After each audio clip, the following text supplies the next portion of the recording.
On a hot July afternoon in 1990, President George H.W. Bush made history. With today's signing of the landmark Americans for Disabilities Act, every man, woman, and child with a disability can now pass through once closed doors into a bright new era of equality, independence, and freedom. The ADA was a historic first step toward equality and accessibility for disabled Americans. And now, after the 30th anniversary of its signing, we're celebrating the extraordinary people this legislation was designed to help.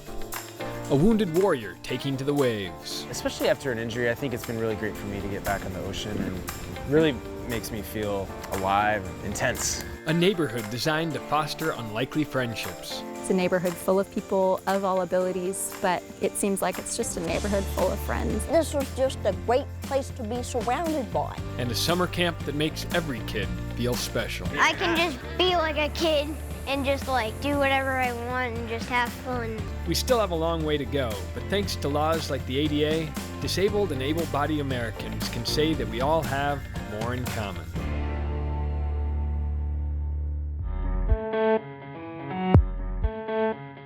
Thanks to the tireless and persistent work of disabled advocates, the Americans with Disabilities Act was signed 30 years ago.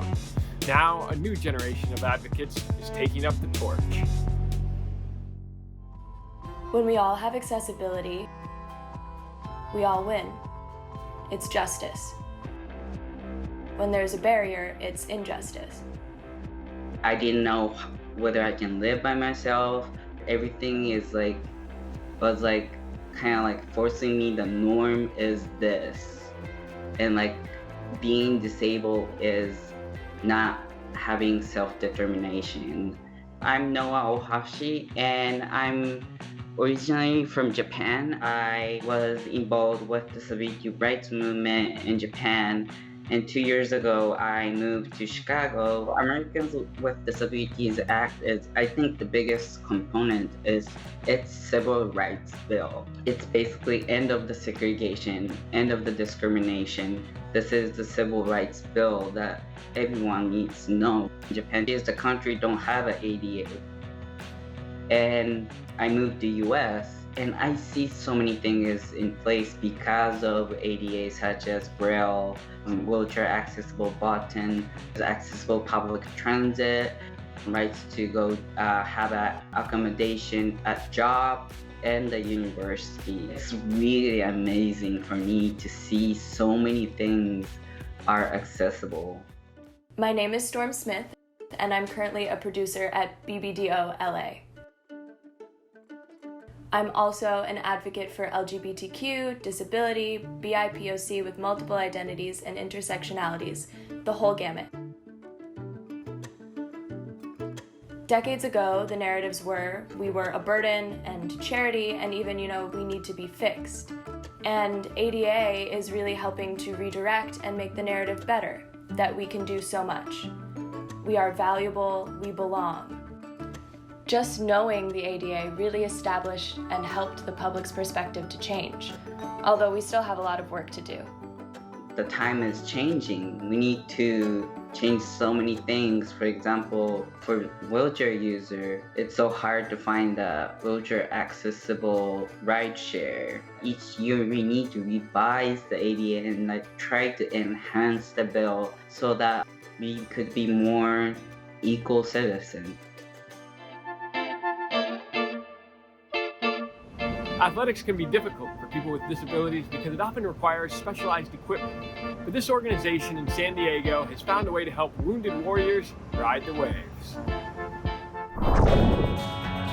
Today we're at Cardiff State Beach getting ready to go out with one of our riders, Dan Knosson, and one of our great buddies. This is my first time at this beach. I'm just happy to be in the water. Today's the first day with this new board. I knew Kyle from the Navy. We've known each other since probably 2005. He was on the East Coast, going back to school. I'm out here, and then I found out he was starting to surf and getting into the sport of surfing. And I was like, man, we got to reconnect. He's an amazing guy. He's been teaching me a lot about where to position myself. I try to get out to San Diego every year now to surf with him. I always love hitting the waves with Dan because he's pushing me, I'm pushing him. And And so it's through this love of common ground of surfing that we've really rekindled our friendship. When I surf, I don't want to come back on land. It's quite nice to be on the ocean and kind of weightless and feeling the energy of the ocean and being around other people. When I come back on land and I change out and I feel a bit more disabled, but when I'm out on the water, I don't really feel that much different. As a Navy SEAL, and you served time overseas? I was actually in advance of the rest of my platoon. This was at night in southern Afghanistan, a pretty remote location, and stepped on an IED. The blast was quite severe. I was in a coma for about 8 days, and I woke up and I'm back in Bethesda, Maryland at a naval hospital. I can't get out of a wheelchair. I have a ruptured bladder, colostomy bag, broken hands, shattered pelvis really with an external fixator, 2 legs amputated above the knee. At that point, this is pretty much ground zero. I told myself in the hospital, I am just sick of being indoors all day. You know, I was craving fresh air, craving the outdoors, and then nature. I got into Paralympic sports. I'm in the sitting category for the Paralympic team. It's an honor to represent the US, but what I was really missing was the reconnection with the ocean.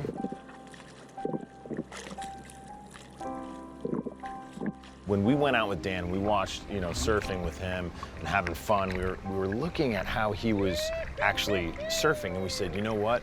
We're gonna be able to help him take his surfing to a whole nother level. We started collaborating about how could we make a custom surfboard that would work to fit my unique center of gravity, my unique body shape.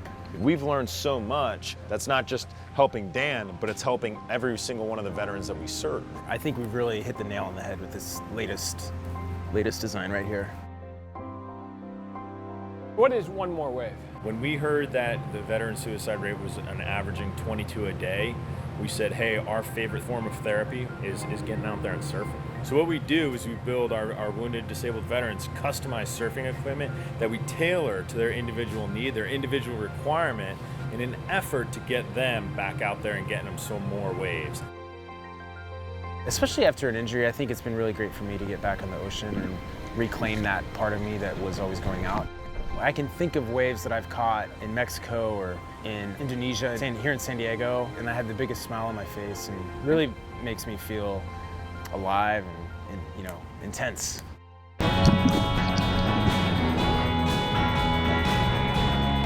What do all surfers, regardless of disability, have in common? Each one of us has that drive, that want, that desire to excel on the next wave.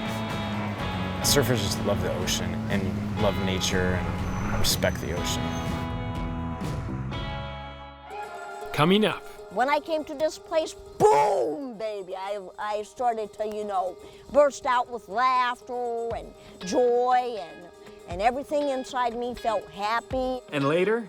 I wish I could actually live here, because this actually is really fun. It's been way too long. I've missed you, man. I miss you too. Here in North Street in North Carolina. It's a pretty pleasant neighborhood. I'm gonna meet one of the neighbors here. Hey, Mike! Yes, I am! How's it going? I'm Mike. Hi, Mike. Good to see you. What a greeting. Wow, I get a full-on hug, huh? Yes. Amy, that was a heck of a welcome. You know how to make people feel good when they come into the room, huh? Yeah! I love meeting people. And I don't believe in strangers, nor acquaintances. Everyone you want to develop a friendship with. Yes. You are the mayor of North Street. Yes, I am. Hey, Nick Funkbug. You're sweaty, can I have a hug anyway? Oh, man. You're even beautiful when you're sweaty. Hey, cocoa beans, a boop, boop, boop. And so you gossip with your neighbors here? Yeah. What's the good gossip right now? You. And what is the North Street neighborhood? It's 2 city blocks in Durham. A couple families got together and wondered, what if we had this community where our friends and our family members with different disabilities could be at the center of our life together. There's these 2 houses in the neighborhood called the Friendship Houses, and those are where graduate students at Duke live together with one friend resident. I love Duke students. And a number of them have come to live in solidarity here, huh? Yes. It's a neighborhood full of people of all abilities, but it seems like it's just a neighborhood full of friends. So you have a condition called Williams syndrome. What's that? I don't know what it is, and I don't know how it happened, but I have a missing gene, number 7. I get emotional, I get mad at people. It's a feeling. It comes out of everybody. Well, you also bring a lot of joy and you feel excitement, right? Yes, yes. Like now I feel extremely excited. What was your daily life before you moved to this neighborhood? I was in a different world because I had no friends. It was really hard to meet other people and everything. But when I came to this place, boom, baby, I started to, you know, burst out with laughter and joy, and everything inside me felt happy, and you know, this was just a great place to be surrounded by. Tell me about how your friendship with Avery started. She's just, you know, she's a beauty. She's a beauty outside and inside all together. Amy is the most joyful, expressive, musical, intuitive person I know, and in many ways, being with Amy lets me be more myself. What did you feel like when we first met? I didn't know what you were gonna say. There's a risk in approaching people. But when I approached her, she beamed, and she was delightful to see me, and I was delightful to see her and everything. I felt like coming up to you was like coming home in some weird way. I was like, Me this too. is a girl I can be with. Yeah. 1, 2, 3, 4. Cut. We've known each other for about 4 years. In those 4 years, there's been many a sleepover, multiple road trips. There has been an El Divo cruise. You want to listen to any music? Could we play El Divo?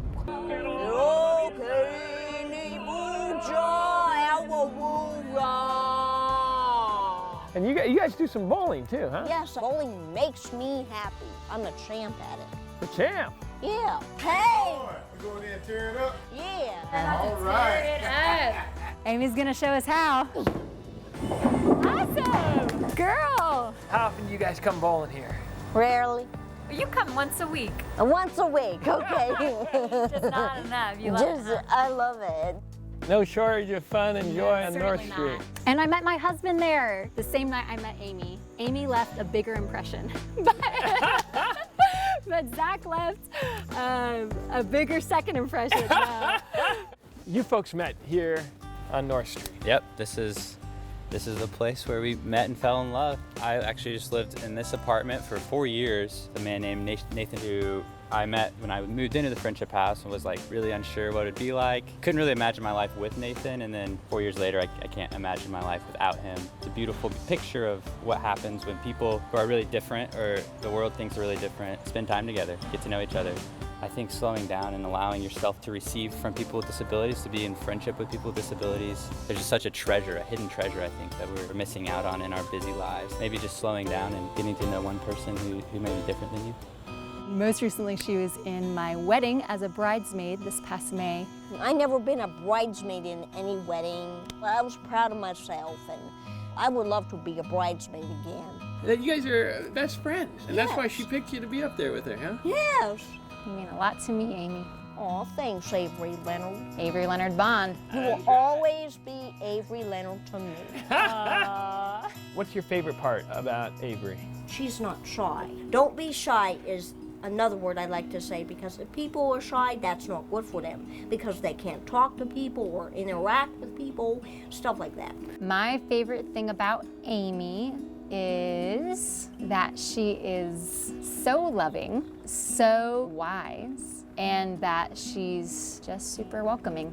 We feel emotional, right, Avery? We're feeling emotional, all sorts of emotions. Yeah. She's a piece of me, and I'm a piece of her.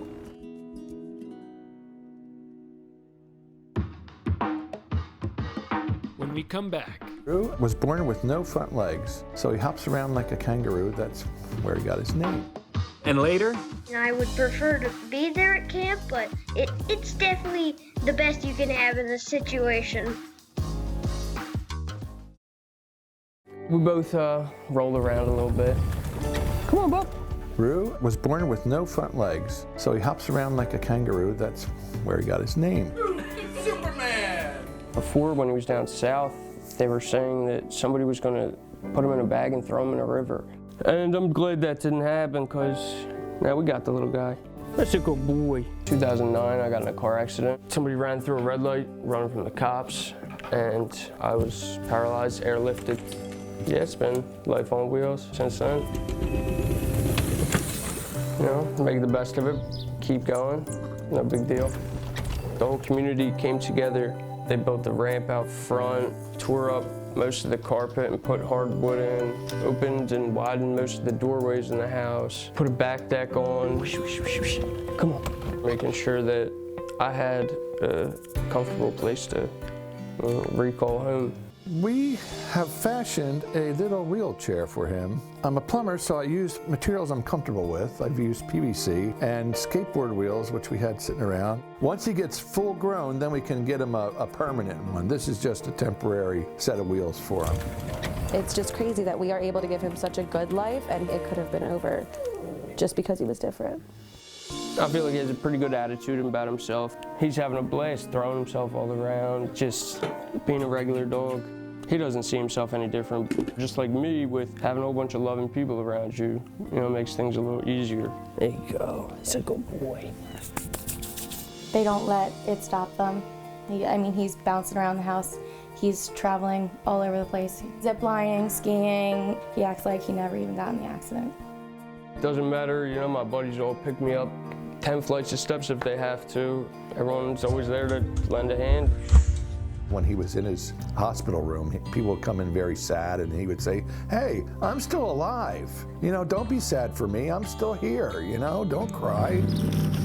We would cry, and he would tell us to stop crying, and he was always so strong and so resilient. We got it. Come on. We got it. Come on. We got it. He helps me also see everything's good. You know, it just shows you love that you didn't get all day, or, you know, you just need something to make you smile, and there's always a good little dog for that. One wheel, two wheel. There you go. I always just look forward to looking at the best part of the situation. I don't really dwell on things too much. That's the thing in life, you know, you never, ever know what's going to happen. Coming up after the break. I haven't been able to do a lot of stuff this summer because of COVID. Nothing is a substitute for camp, that's for sure. Yeah, that's for sure.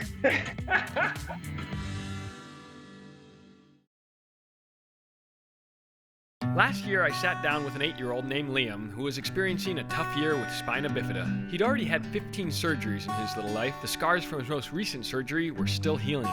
But this wasn't a hospital. It's a serious, fun summer camp.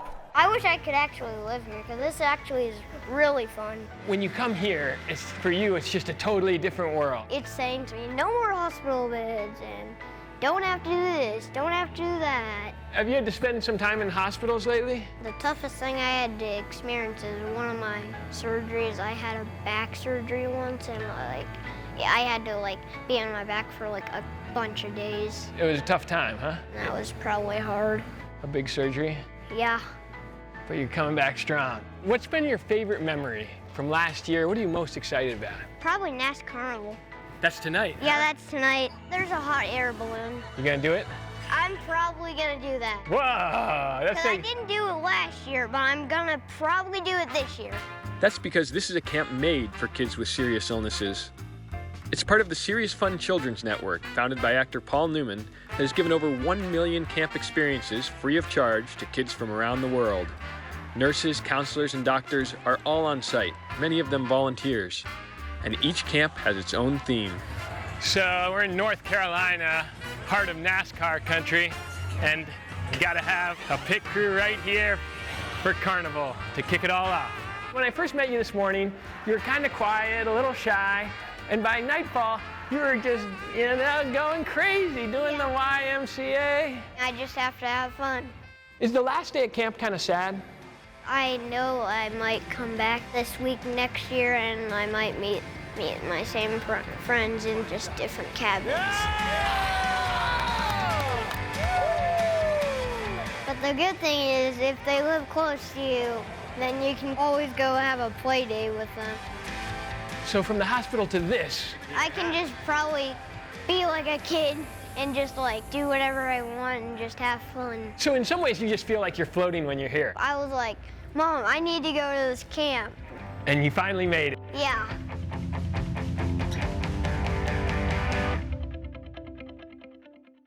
Back when I was a counselor at camp, the kids had a lot of fun painting my nails. Not the prettiest things. I had to steal my wife's nail polish, getting that camp spirit. About to check in with Liam, who I met last year in North Carolina at Victory Junction Camp. Hi. How's it going? Good. It's been way too long. I've missed you, man. I miss you too. It's been a little crazy. I haven't been able to do a lot of stuff this summer because of COVID. Really miss going to camp. What is the virtual camp like? I mean, I would prefer to be there at camp, but it's definitely the best you can have in this situation. I believe it. And talk about what are some of the activities you've done on this virtual camp. Cabin chat and dance parties. So you can still get your dance on, just like when we were dancing after dinner with all the music playing, and you were kind of like dancing it out? Yeah. Nothing is a substitute for camp, that's for sure. Yeah, that's for sure. If it's not that camp, he can't go to camp. He can't do a lot of even day camps, things like that, you know, the local YMCA, things like that, where kids clubs, things like that. He can't go all day. If it's a couple hours, sure, but so it just gives them a lot of normalcy. And then when everyone comes back, you know, they get to talk about their fun summer memories, and that's always the highlight of the year. And what's your advice to kids around the country right now who can't go to camp right now because of COVID? Like for this year, the spirit of camp is basically to have fun and to hang in there and stay positive and try to laugh a lot. I like that. Well, these are my little contribution, trying to light that campfire right here at home, stealing my wife's fingernail. So really fun to see you, Liam. Nice to see you. Thanks so much for watching our show today, and remembering that we have more in common than we might think. I'm Michael Koenigs, and there's a lot more of this show on the ABC Localish Network.